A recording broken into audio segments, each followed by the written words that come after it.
Luc Mullinder, who is also on the road. My man, Luc. Oh, what do you got? What do you got from Sharky? The first question, don't one of you owe the other lunch at Western Pizza, and how come I missed out on this? Did it happen already? That's me. No, that's me. It hasn't happened yet. I got to follow up on that, but we're going to make it happen. It might be after the season just because everybody's busy, but I'm excited about it. First of all, I love Western Pizza, and yes. Why not break some bread? Yeah. Okay. Good. I just want to make sure that I hadn't missed it, that it had taken place somehow on the outs. No. Good. Okay. Yeah. And he's asked me too. So to Luke's defense, it's just been busy schedules. Luke, tomorrow, it's Obsidian night, the lights out game. Toronto's rolling into town. Why do we need to be worried of Toronto? Well, I'm not sure you need to be worried about Toronto. I think that there are a number of things, though, that the Riders need to fix here in order to get themselves ready for the playoffs. I think that's what it is, right? Toronto's got a lot of changes that are happening in and out of their roster. They're shutting down some of their big name guys like Arbuckle. They're shutting down Pickett as well.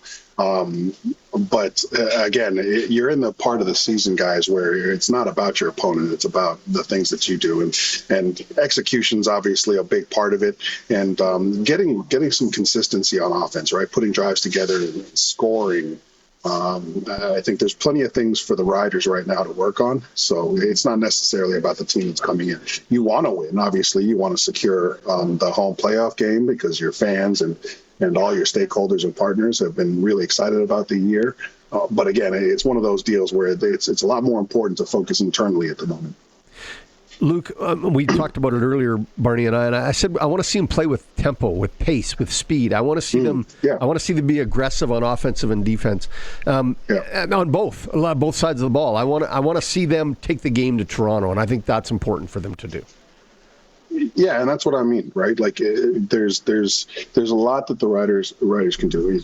Starting with the run game, obviously getting that moving, starting to and getting back on track in the pass game, right? And just getting some consistency, moving the sticks consistently, right? Something we didn't see in Ottawa, and a lot of the people were obviously. I think a lot of people were like, "This is like the worst team in the CFL," and it's coming down to the wire. But again, it's not about who the Riders have been playing as of late. It's just about the internal things that they need to do to set themselves up for success here as the playoffs come about. I like it that it's, kick into the fire game almost. Red Wine is kicked in and plays last week. Nafis Lyon, he's going in, Luke. What are you going to be watching for a guy like that? Not a lot of CFL experience. Yeah, what are you going to be watching? Yeah, communication. I think that you got CJ Revis, you got some vets out there, and when it comes down to Antoine Brooks Jr., obviously not a grizzled vet, but a guy who's been on the field plenty.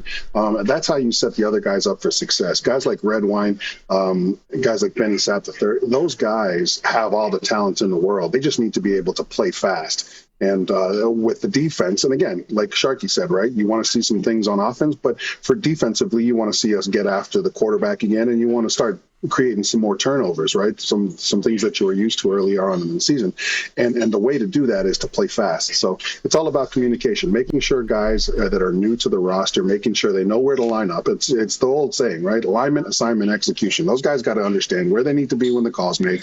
They need to understand what they need to be doing when the ball snaps, and then can they go out and execute. And the reason, their playmaking ability is predicated on the ability to play fast. And the ability to play fast is only enabled when you're not thinking out there and you're just playing. You know what I mean? And not thinking means that you know where you're supposed to be.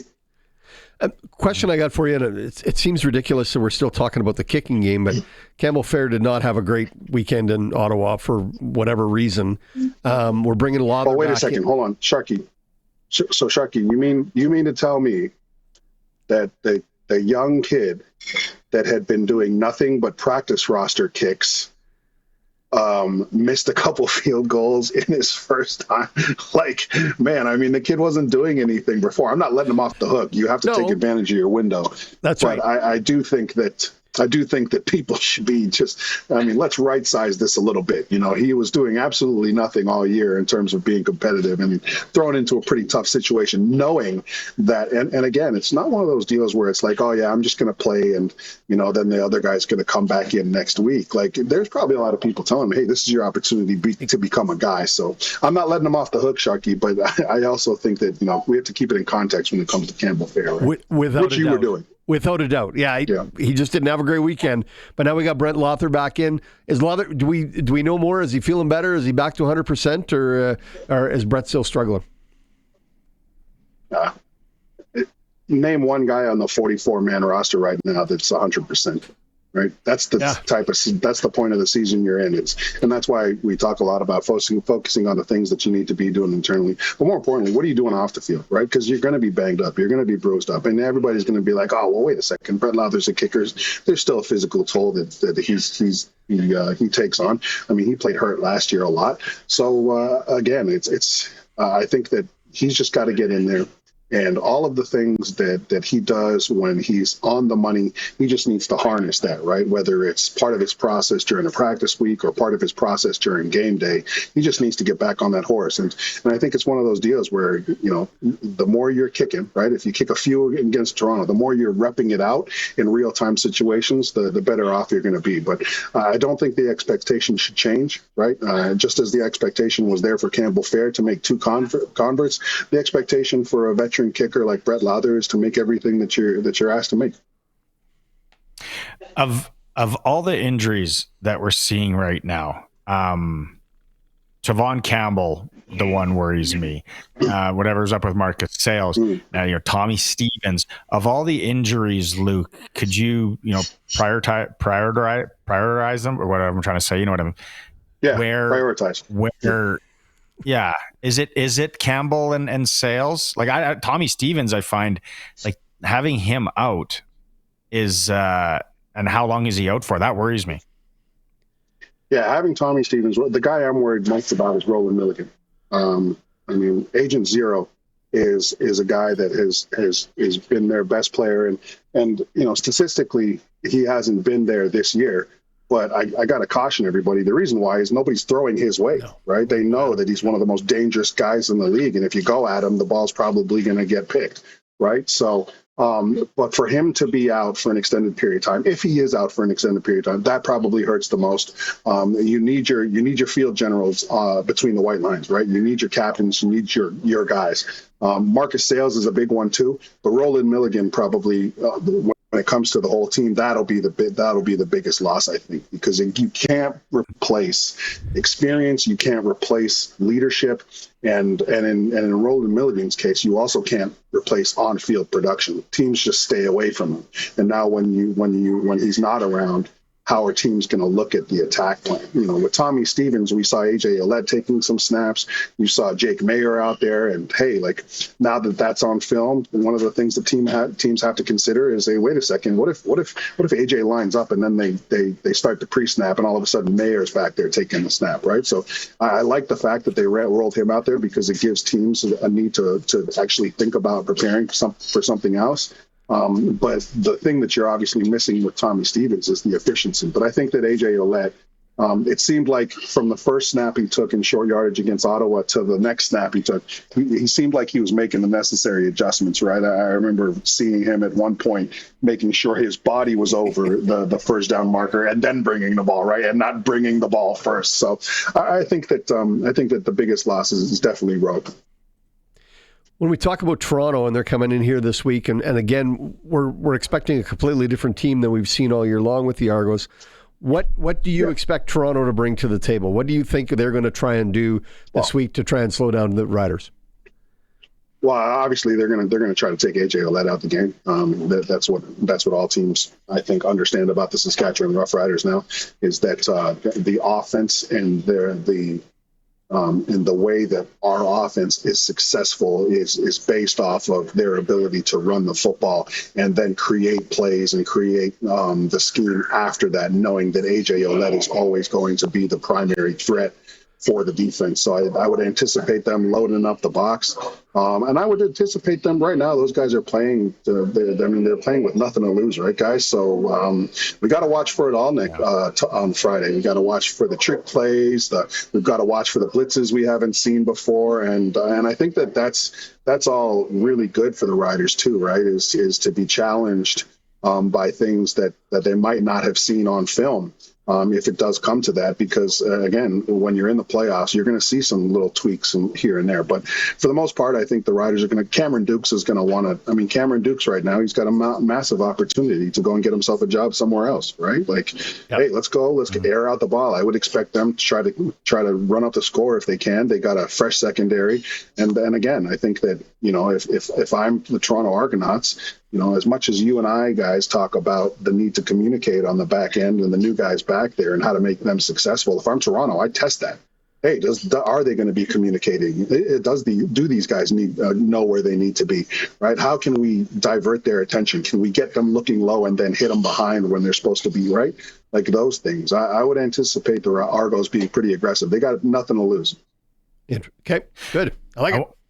I want to leave you with this one.